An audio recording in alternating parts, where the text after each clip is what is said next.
नमस्कार, मैं हूँ आकृति पांडे, कंसल्टेंट साइकोलॉजिस्ट। बहुत दिनों से मैं आप लोगों को ऑटिज्म के बारे में बहुत सारी जानकारियाँ देती आ रही हूँ। क्लासिक ऑटिज्म कैसा होता है, वर्चुअल ऑटिज्म कैसा होता है, इसकी देखभाल कैसे कर सकते हैं और किसके थ्रू कर सकते हैं, ये सारी वीडियोस मैंने अपने चैनल पे पोस्ट की हुई है और मैं आपको हर वक्त बताती रहती हूँ कि ऑटिज्म के साथ किस तरह से डील करें। क्लासिक ऑटिज्म का ट्रीटमेंट कभी भी मैंने बताया है कि क्लासिक ऑटिज्म कभी भी मैनेज होता है, वो जन्मजात होता है और वो समय के साथ शुरू होता है और वो हमेशा चलता रहता है। लेकिन वर्चुअल ऑटिज्म एक समय के बाद शुरू होता है, 1.5 साल के बाद शुरू होता है और उसके बाद उसकी प्रोग्रेस तेजी से बढ़ती है। वर्चुअल ऑटिज्म पूरी तरीके से ठीक हो जाता है। आज भी मेरे यूट्यूब पे बहुत सारे मेरे व्यूअर्स हैं जो आज भी बहुत तरह से कंफ्यूजन में रहते हैं, लेकिन अगर वो मेरे चैनल को और मेरे जो उसमें वीडियोस मैंने पब्लिश किए हैं अगर वो ध्यान से ध्यान करेंगे तो उनको इन सब चीज़ों से जो ये भ्रांतियाँ फैली हुई हैं उनसे वो दूर हो जाएंगे। दूसरी चीज़ की जो सबसे ज़्यादा दुखद हो जाती है वो ये होती है कि कुछ गार्जियन ऐसे हैं कि ऑटिज्म की ट्रीटमेंट के लिए वो मेडिसिन का प्रयोग करने की कोशिश करते हैं। ये सबसे बड़ा जो है ये मिथ है कि ऑटिज्म जो है मेडिसिन से ठीक होता है। ऑटिज्म कभी भी मेडिसिन से ठीक नहीं होता है। इवन क्लासिकल ऑटिज्म में भी कुछ इम्पल्सेस ऐसे होते हैं जिसको मेडिसिन से रिकवर किया जाता है, उसको वो फुली रिकवर नहीं होता, उसको कंट्रोल किया जाता है, उस इम्पल्स को थोड़ा सा सप्रेस किया जाता है, जिसमें हम जैसे साइकोथेरेपिस्ट अपनी मेहनत लगा करके उसको कंट्रोल कर ले जाएं। तो वो एक सम सॉर्ट ऑफ टाइम के लिए ही होता है। कंप्लीट रिकवरी कभी भी ऑटिज्म की मेडिसिन के थ्रू कभी भी नहीं हो सकती है। ये एक मैटर ऑफ ट्रेनिंग है और इसको एक साइकोथेरेपिस्ट ही ट्रेन करता है और इसको मैनेज करता है।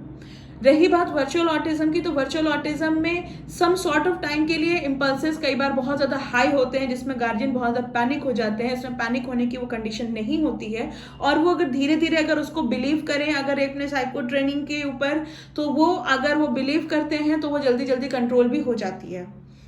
दूसरी चीज़ मिथ ये है कि अगर बच्चा नहीं बोल रहा है तो लोग स्पीच थेरेपी कराते हैं। मैं आपको हर बार बताती हूँ और मैं आज भी बता रही हूँ कि स्पीच ट्रेनिंग का वर्चुअल ऑटिज्म में कोई भी रोल नहीं है।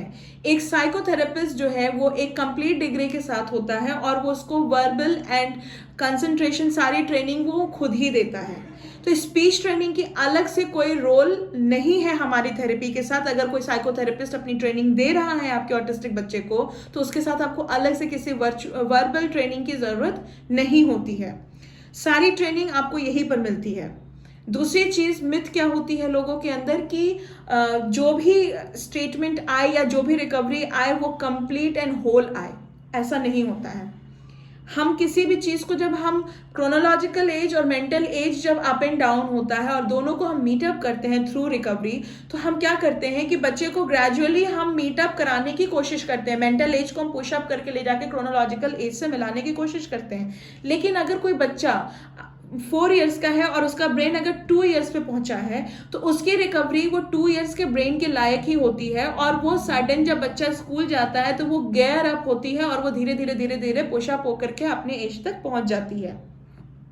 लेकिन गार्जियन जितनी ज़्यादा टाइम लगाते हैं केस को वर्स करने में, वहाँ पे गार्जियन इस चीज़ को समझते नहीं है। उनको चाहिए क्विक रिकवरी, तो क्विक रिकवरी इसमें नहीं होती है। ये एक ट्रेनिंग का पर्पस है। ट्रेनिंग लंबी चलती है कभी भी और एक लंबे समय के बाद ही आपको रिकवरी मिलती है। तो कभी भी पेशेंस रखें, घबराएं नहीं। दवाओं का इस्तेमाल करके आपके बच्चे को बहुत ज़्यादा सेडेटरी मेडिसिन दिए जाएंगे। मेडिसिन के साथ आपके बच्चे का इम्पल्स कुछ टाइम के लिए आपको लगेगा कि बहुत अच्छा हो गया है, लेकिन वो रिकवर नहीं होता है और ट्रेनिंग भी खराब होती है।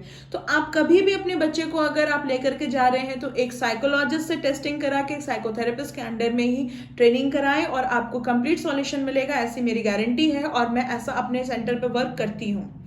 अगर आप अपने एक्सपर्ट को पूरे तरीके से ट्रस्ट करते हैं, बिलीव करते हैं, तो वो पूरे तरीके से आपको हर प्रकार की सॉल्यूशन को वो इजीली दे देगा। अगर आप ट्रस्ट नहीं करेंगे तो आपको मेडिसिन भी रिकवरी नहीं दे सकती है। तो कृपया अपने आपको तमाम तरीके के मिथ से दूर रखें और एक तरह से फोकस रखें। अपने एक्सपर्ट की बात सुने, उसके सजेशंस को सुने, उसके टास्क को फॉलो करें और आपको बहुत जल्द सारी रिकवरी मिल जाएगी। धन्यवाद।